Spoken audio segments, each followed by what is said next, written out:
जय श्री सच्चिदानंद।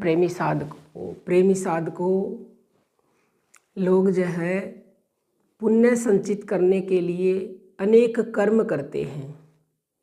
दान, सेवा, तप, यज्ञ, हवन, न जाने क्या क्या साधन अपनाते हैं कि उनके पुण्य संचित हो जाए। लेकिन वो ये नहीं जानते कि पुण्य संचित होने से उन्हें कभी भी मुक्ति नहीं मिल सकती।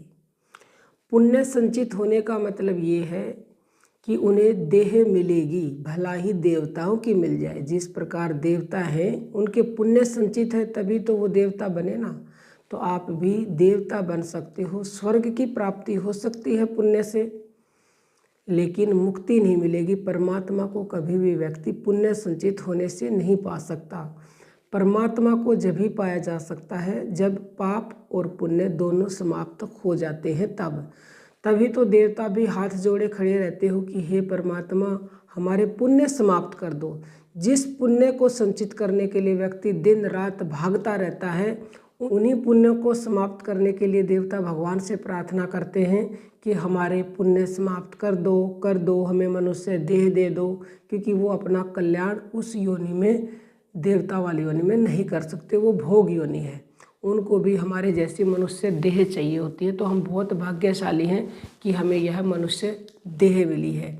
और फिर हम पुण्य संचित करने में लगे रहते हैं ना कि पुण्य पुण्य पुण्य पुण्य। तो पुण्य संचित अगर आप करते हो तो इस वीडियो को आप अवश्य सुने, जिसके लिए संतों ने ये कहा है कि कोटि कर्म कटे पलक में, कोटि कर्म कटे पलक में जो रंचक आवे नाम, जुग अनेक जो पुण्य करे नहीं नाम बिन ठाम। अर्थात कोटि कर्म पल में कट जाते हैं, एक पल में, पलक में, पलक झपकी ऐसे कट गए। लेकिन कब?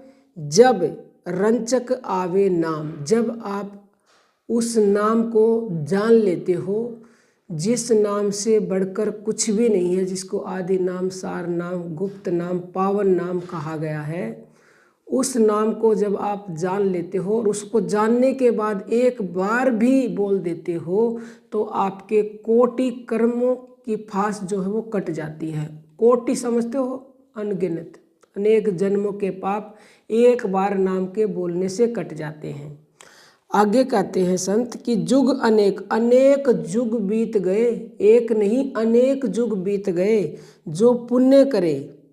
पुण्य अनेक पुण्य किए, लेकिन उन पुण्यों के करने से आपके कर्म नहीं कटे। कर्म किससे कटे? सिर्फ एक बार नाम के बोलने से। आगे कहते हैं कि नहीं नाम बिना ठाव, नाम के बिना कहीं आपको ठाव नहीं मिलेगी, कोई रास्ता नहीं है बिना नाम के। कितने ही आप पुण्य कर लो, अब देख लो इन्होंने, संतों ने स्पष्ट कह दिया है कि अनेक युग बीत गए पुण्य किए, नाम के बिना ठाव नहीं है। तो नाम आपको जानना ही पड़ेगा, भला ही आप कितने ही पुण्य कर लो, नाम के बिना आपको शांति स्थायी नहीं मिल सकती, कर्मों की फांस नहीं कट सकती। माला सासों सास की फेरे कोई निज दास, और 84 भर में नहीं कटे कर्म की फांस। तो श्वासों की माला फेरनी पड़ेगी आपको, और माला को फेरोगे तभी उस नाम को जान पाओगे जो नाम सत्य है, जिस नाम को फिर एक बार बोलने से आपके अनेक जन्मों के पाप कट जाते हैं। वो अंदर ही है, श्वासों में वो घुला हुआ है।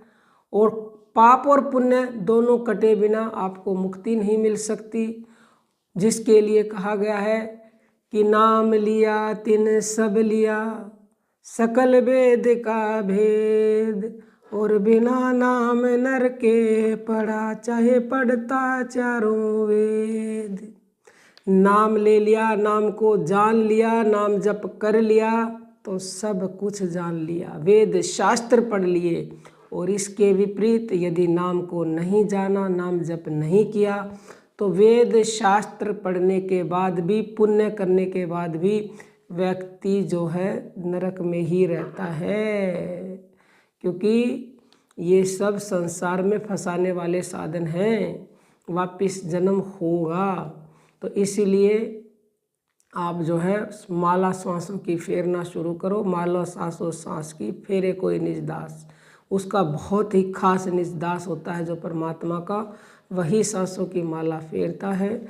और जो उसे फेरना सीख लेता है तो फिर जो है वह जो चाहे प्राप्त कर सकता है, इसमें 1% भी संशय नहीं है। इसी के साथ अपनी वाणी को हम विराम देते हैं। जय श्री सच्चिदानंद प्रिय साधु।